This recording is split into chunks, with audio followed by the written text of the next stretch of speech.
തലസ്ഥാന നഗരമായ കാബൂളിലെ ഏറ്റവും സുരക്ഷിതമായ സ്ഥലത്തുണ്ടായ സ്ഫോടനത്തിന്റെ ഞെട്ടലിലാണ് അഫ്ഗാൻ. ഇസ്ലാമിക് സ്റ്റേറ്റ് ഉത്തരവാദിത്തം ഏറ്റെടുത്ത ഭീകരാക്രമണത്തിൽ ഒരു ചൈനീസ് പൗരൻ ഉൾപ്പെടെ 7 പേരാണ് കൊല്ലപ്പെട്ടത്. സുരക്ഷിതമായ നഗരത്തിലെ ചൈനീസ് ഹോട്ടൽ ആക്രമണത്തിന് തെരഞ്ഞെടുത്തത് കൃത്യമായ ലക്ഷ്യത്തോടെയെന്നാണ് വ്യക്തമാകുന്നത്. അഫ്ഗാൻ തലസ്ഥാനമായ കാബൂളിൽ ഇന്നലെയാണ് ഈ സ്ഫോടനം ഉണ്ടായത്. കാബൂളിലെ ഏറ്റവും സുരക്ഷിതമായി കണക്കാക്കപ്പെടുന്ന ഷഹ്റേനാവ് എന്ന സ്ഥലത്തുള്ള ഹോട്ടലിലാണ് സ്ഫോടനം ഉണ്ടായത്. വിദേശികളുടെ താമസ സ്ഥലം, നയതന്ത്ര സ്ഥാപനങ്ങൾ, ഷോപ്പിംഗ് കോംപ്ലക്സുകൾ എന്നിവ സ്ഥിതി ചെയ്യുന്ന പ്രദേശമാണ് ഷഹ്റേനാവ്. ഏറ്റവും സുരക്ഷിതമായ ഇടമാണ് അഫ്ഗാനിലെ ഈ സ്ഥലം. അങ്ങനെയാണ് എല്ലാവരും കരുതിയിരുന്നത്. അവിടെയാണ് ഈ സ്ഫോടനം ഉണ്ടായിരിക്കുന്നത്. ചൈനീസ് പൗരൻ അബ്ദുൾ മജീദിന്റെയും ബിസിനസ് പാർട്ണറായ അഫ്ഗാൻ പൗരൻ അബ്ദുൾ ജാബറിന്റെയും ഉടമസ്ഥതയിലുള്ളതാണ് ഹോട്ടലും അതിനോട് ചേർന്നുള്ള ന്യൂഡിൽ റെസ്റ്റോറന്റും. ഇവിടെയാണ് ആക്രമണം ഉണ്ടായത്. റെസ്റ്റോറന്റിന്റെ അടുക്കളയോട് ചേർന്ന ഭാഗത്താണ് സ്ഫോടനമുണ്ടായത്. ഒരു ചൈനീസ് പൗരനും 6 അഫ്ഗാൻ പൗരന്മാരുമാണ് കൊല്ലപ്പെട്ടത്. നിരവധി പേർക്ക് പരിക്കേൽക്കുന്ന സാഹചര്യവും ഉണ്ടായി. ഇസ്ലാമിക് സ്റ്റേറ്റിന്റെ അഫ്ഗാൻ വിഭാഗമായ ISIL സ്ഫോടനത്തിന്റെ ഉത്തരവാദിത്വം ഏറ്റെടുത്തു.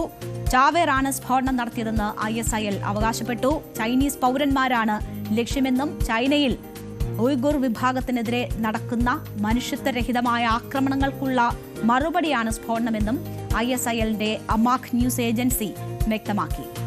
ചൈനയിലെ സിൻജിയാങ് പ്രവിശ്യയിലെ 10 ദശലക്ഷത്തോളം വരുന്ന മുസ്ലിം എത്നിക് മൈനോറിറ്റി ഗ്രൂപ്പാണ് ഉയ്ഗുർ വിഭാഗം. ഈ വിഭാഗത്തിന് നേരെ ഉയരുന്ന മനുഷ്യാവകാശ ലംഘനങ്ങൾ അന്താരാഷ്ട്ര തലത്തിൽ തന്നെ ചർച്ചയാകുമ്പോഴും ചൈനീസ് ഭരണകൂടം ആവർത്തിച്ച് ഈ ആരോപണങ്ങളൊക്കെ നിഷേധിക്കുകയാണ്. ആഭ്യന്തര വിഷയത്തിലെ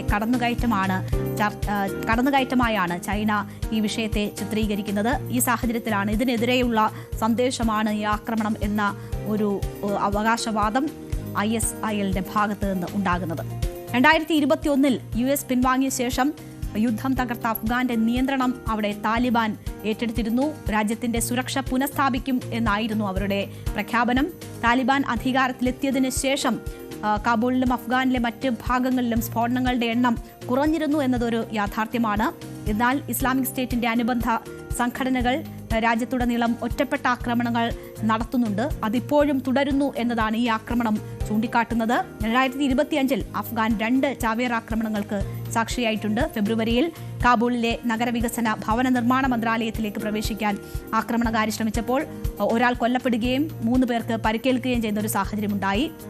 അതേ ആഴ്ച തന്നെ വടക്കു കിഴക്കൻ അഫ്ഗാനിലെ ഒരു ബാങ്കിന് പുറത്ത് നടന്ന ചാവേർ ആക്രമണത്തിൽ 5 പേർ കൊല്ലപ്പെടുന്ന സാഹചര്യമുണ്ടായി.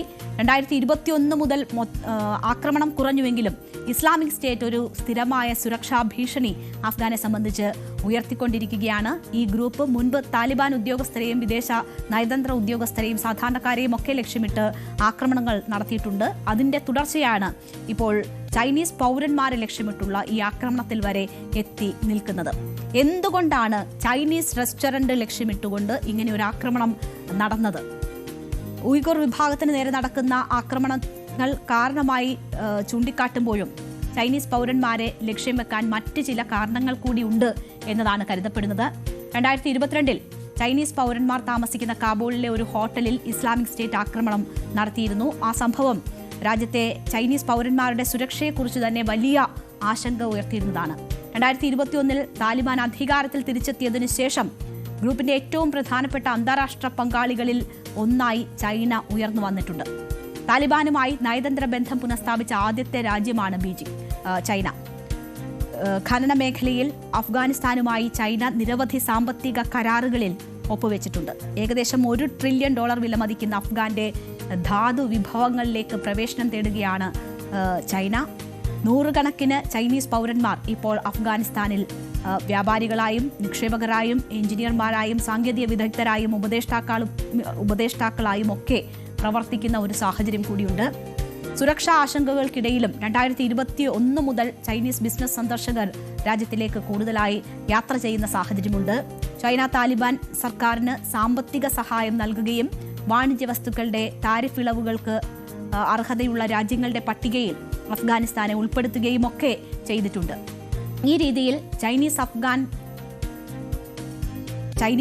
സർക്കാരും അഫ്ഗാൻ താലിബാൻ സർക്കാരും തമ്മിലുള്ള ബന്ധം ഊഷ്മളമാകുന്നത് കൂടി ആക്രമണത്തിന്റെ പ്രധാന കാരണങ്ങളിൽ ഒന്നാണ് എന്നതാണ് മനസ്സിലാക്കുന്നത്. നമുക്കറിയാം, അഫ്ഗാൻ പാകിസ്ഥാനുമായി ഏറ്റുമുട്ടലിലാകുമ്പോൾ ഇന്ത്യയുമായും ചൈനയുമായും കൂടുതൽ അടുക്കാനുള്ള ശ്രമങ്ങൾ നടത്തുന്ന ഒരു സാഹചര്യമാണ്. ആ രീതിയിൽ ഉള്ള ചർച്ചകൾ ഇന്ത്യയുമായും അഫ്ഗാൻ നടത്തി വരികയാണ്. അപ്പോൾ അതിനുകൂടി ലക്ഷ്യമിട്ടുകൊണ്ടുള്ള ഒരു ആക്രമണമാണ്. അതുകൊണ്ടാണ് ചൈനീസ് റെസ്റ്റോറന്റ് കേന്ദ്രമാക്കി അത്തരം ഒരു ആക്രമണം അവിടെ നടക്കുന്നത്.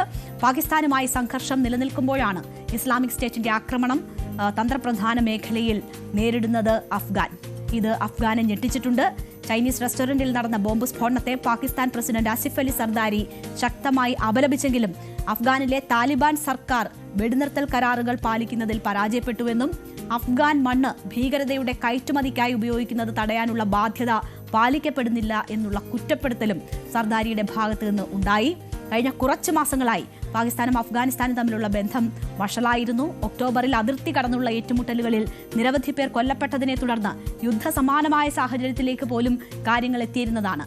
ഖത്തർ മധ്യസ്ഥത വഹിച്ച് വെടിനിർത്തൽ നടപ്പിലാക്കിയതിനു ശേഷമാണ് ഏറ്റുമുട്ടൽ അവസാനിച്ചിരിക്കുന്നത്. ഈ ഘട്ടത്തിൽ ഈ സാഹചര്യത്തിൽ ആഭ്യന്തര ഭീകരർ തലപൊക്കുന്നത് ഭരണകൂടത്തിന് കനത്ത വെല്ലുവിളിയാണ് ഉയർത്തുന്നത്. അതും തന്ത്രപ്രധാന മേഖലയിൽ ഈ ആക്രമണം നടന്നു എന്നത് അഫ്ഗാനെ സംബന്ധിച്ച് കുറച്ച് ആശങ്കയുളവാക്കുന്ന കാര്യം കൂടിയാണ്. കൂടുതൽ വാർത്തകൾക്ക് news 18 Keralam YouTube channel subscribe ചെയ്യുക.